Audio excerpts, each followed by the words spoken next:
Hey everybody, Michael Snyder, your Pacific Northwest Weather Watch. Today is May 12th, and right now we are looking at the mid-level water vapor loop. Take a look at this trough digging out over the Gulf of Alaska and the Pacific Ocean, allowing this big ridge to build across the Pacific Northwest. Very warm again today. I think we might have broken an all-time record high for the day across SeaTac today. I think we hit about 82 at my house. Another record for SeaTac was 81, so they probably beat that. I've not checked recently, but we're going to continue to be up around record temperature territory here as we go on in through this weekend and through this week. So we'll continue to watch that. There's also a chance for some convection moving up from east to west underneath this huge ridge building across Pacific Northwest. We'll take a look at those details here in a moment. Looking at SeaTac, yesterday 75. I think we did break that 81 today, set back in 1959, 82 at my house in Normandy Park. SeaTac usually a bit warmer here, and we're not going to have much rain to speak of here for the next several days. Maybe a little bit with some thunderstorm activity, but no big washout expected. This is like a National Weather Service Spokane. Warm, moist, kind of muggy out there, and some thunderstorm potential here as we go on in through this weekend and in towards early next week. This is for Mother's Day weekend out there across eastern Washington. Check it out, a little bit breezy here, but nice warm high as well into the 80s here for Sunday. Gusts potentially up to 40 miles per hour. This is looking out towards Pendleton, Oregon here, and you can see the seasonably hot temperatures here, 15 to 20 degrees above average as we go through this week coming up here. Here we go. We're looking at the European. This is the 18Z run. So you can see here's Washington, California, Gulf of Alaska, Pacific Ocean. Big trough at 18,000 feet out here, really allowing this ridge to build. Then look at that little bit of a short wave moving through here, some low pressure, trying to move up across the Pacific Northwest, especially as we go through the day Monday. But you can see the ridge as a whole kind of generally hangs on. This is the 18Z Euro hot off the press. It goes out to about 90 hours Tuesday morning shown there. And this is going to continue on through next week. Let's take a look at what the GFS says. This goes 18Z. This goes out much further here, but you can see the ridge already building over the area. Here goes that low pressure system back across Pacific Northwest for some convection here. But you can see this ridge does hold on as we go on in through next week. This would be about Thursday afternoon or evening shown there. Ridge continuing to build all the way on into next week, and no systems making it in except a weak one that just clips BC here by the time you go through the following Saturday night. So we'll watch that system, see if it trends weaker or stronger off into the future. And now we're looking out over 10 days here, so maybe another trough returning there, but we're kind of looking at tea leaves at this point.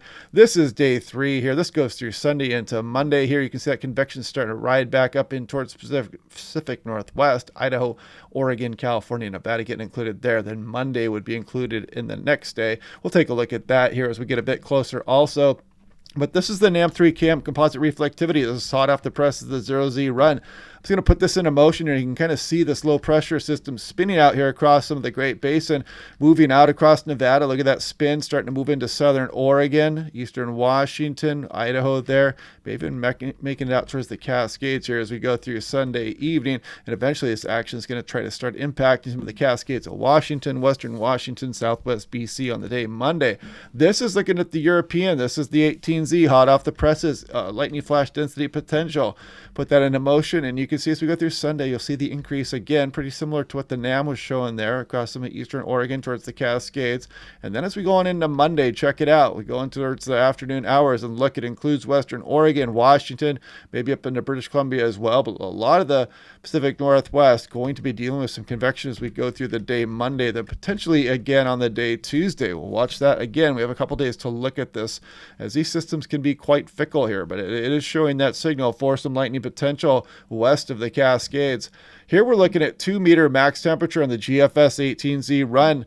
Not bad today, probably pretty close to what we actually got here. I know it's 82 degrees at my home here, but look at these warm temperatures across western Oregon, western Washington, up through British Columbia and Vancouver Island there. Got to go way up towards southeast Alaska to cool down. Now, as we go on in towards Sunday here, actually, let's back this up a little bit. Here's Sunday afternoon. Look at this. Seattle up towards 89. Portland into the mid and upper 80s here, just depending on how much cloud cover gets back up across the region here as that moisture starts to move in from the southeast. This is looking at Monday, check it out. Seattle pegged at 91 degrees there. And again, this is going to be dependent on how much of this moisture moves back up across the region here and how much convection will be around. But it is going to be warm nonetheless. Here we go on in towards Tuesday, another 80+ degree day for Seattle, Portland, Eastern Washington, Oregon, nice and warm. Here's Thursday afternoon, continuing warm here. Look at 86 for Seattle. Next Friday into the 80s again here. What a warm spell we're going to be going through here in May. We're going to break some records for the month of May, and some of these daily highs are definitely going to fall. This is looking at Seattle, Tacoma. This is the national blend models. Very warm towards May 23rd here. Get your tomatoes out and get them in the ground. But by the time this heat wave ends, we'll be all the way towards June when you should be planting them anyway. So it is the time to get your tomatoes in the ground for sure here. Now looking at Boise, check it out. Nice and warm all the way out through May 23rd as well. Upper 80s towards 90 degrees some of these days. This is Spokane also. The heat is going to be pretty persistent here as we go. This is looking at 15-day precipitation anomalies, and look at some of this is not good for fire season coming up here, folks, because we weren't exactly, didn't have a huge surplus of precipitation across some of the Cascades, and not bad snowfall up there. But when you start drying out this quick, you can start to exacerbate some of the fire conditions across some of the higher terrain. And this 15-day signal is not good here. As you can see, we're well below average for a lot of the Cascades up through BC, Vancouver Island, across western Washington, Oregon, really all the entire Pacific Northwest. In fact, this is looking at 850 millibars, and I just want to kind of show you here the offshore flow and the impressive compressive heating here with the thermal trough moving up the coastline as we go on into Saturday, Sunday, and Monday morning shown here. This heat is not going anywhere fast, folks. Now, taking a look at the 6 to 10 day, you can pretty much guess what this is going to say. You can see the huge bullseye here. 8 to 14 day, again, kind of centered on eastern Oregon. This is 6 to 10 day precipitation. 8 to 14 day, then you guys get this, the hint here as we go on in through the next couple of weeks. It's going to be nice and toasty. This is looking at sea surface temperature anomalies. It's trying to look at the developing El Nino here across the equatorial Pacific.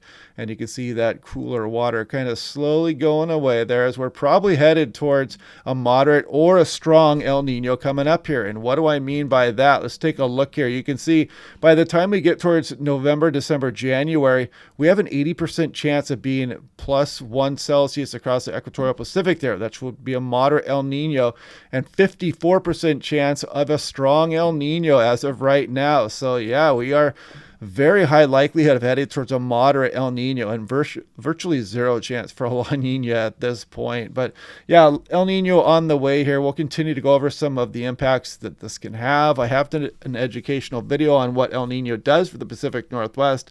But anyway, yeah, I'm going to get some sleep. I'm running on 2 hours sleep. I was up all night. I got into Denver and kind of stayed the night in the airport there. Flew back this morning, took a small nap, and now I'm going to be ready for a long night's sleep tonight here. So anyway, I'll be at the weather forum here at the University of Washington tomorrow as well. I'll go out there and hang out with Cliff Mass for a little bit, see some of the other weather enthusiasts around the area out there, and hopefully I'll have my presentation done here. Been pretty active here, storm chasing. Missed a pretty good day out there across Nebraska today, sadly enough. There's a couple nice tornadoes out there, but I'll be back as we go on into the later portion of May, most likely, as the weather is bound to pick up at some point. But anyway, yeah, I hope you guys are liking these videos. Maybe I'll see you out there at the forum tomorrow, and I will talk to you guys tomorrow.